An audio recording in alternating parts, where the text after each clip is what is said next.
சத்தியபாமாவும் உண்மையால மனுஷ ஜென்மங்களே கிடையாது. சோறு திங்கிறாங்களா இல்ல வேற எதையா திங்கிறாங்களே தெரியல. பெண்களுக்காக அம்மா எவ்வளவோ முயற்சி செஞ்சு அவங்கள முன்னிடந்து நம்ம பெண்கள் தான் முக்கியம் அப்படிங்கிற மாதிரி செஞ்சு அவங்கள கொண்டு வந்தாங்க. ஆனா அதை மறந்துட்டு வேற ஒரு ஜென்மங்களா கட்சியை விட்டு மாறி போயிடுச்சுங்க.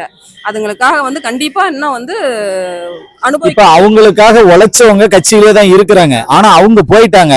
இனி வருங்காலங்கள்ல அவங்க திரும்பி வருவாங்கன்னு நினைக்கிறீங்களா? வரமாட்டாங்க. இனிமேல் அவங்களுடைய ஆட்சியும் அதிகார பலமும் இதோட முடிஞ்சிருச்சு. அவங்களுடைய சாப்டரே க்ளோஸ். இனிமேல் அவங்க வர்றதுக்கு வாய்ப்பு கிடையாது. அவங்க தொகுதியில போனாலும் மக்கள் செருப்பால அடிச்சு அவங்கள தொகுதிக்குள்ள வரக்கூடாது அப்படின்னு சொன்னாதான் நம்ம அதிமுக தொண்டனுக்கு உண்டான அடையாளம். உண்மையானது எதுனா அவங்க தொகுதிக்குள்ள வராம நம்ம நிறுத்தணும். இப்போ 4 பேர் இடைத்தேர்தல திரும்ப அந்த 4 பேத்துக்கே வாய்ப்பு கொடுப்பாரு விஜய் அப்படின்னு சொல்றாங்களே. 4 பேருக்கு வாய்ப்பு கொடுப்பாங்கன்னா நம்ம அமைச்சர் ஆகலாம், நம்ம மந்திரி ஆகி போயிடலாம். அதனால நம்ம மறுபடியும் நம்ம ஆட்சி பலத்தை அதிகாரத்தை கொண்டு சம்பாரிச்சு நம்ம மக்களுக்கு செய்யக்கூட நம்மள சொத்தை சம்பாரிச்சு தின்னுட்டு போயிடணும் அப்படிங்கறதுனால அவங்க அந்த பதவிக்கு ஆசைப்பட்டு அவங்க போயிருக்காங்க. அது நடைமுறைக்கு சாத்தியம் ஆகாது. அடுத்த இதுல ஜெயிக்கவும் முடியாது. நம்ம தான் ஜெயிக்க போறோம். என்னைக்கு உயிர் உள்ள வரைக்கும் இரட்டை இலை தான் நம்மளுக்கு வெல்லும்.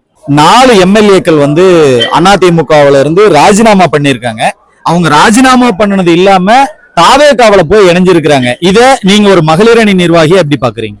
4 எம்எல்ஏக்கள் பதவிக்காகவும் பணத்துக்காகவும் ஆசைப்பட்டு போயிட்டாங்க.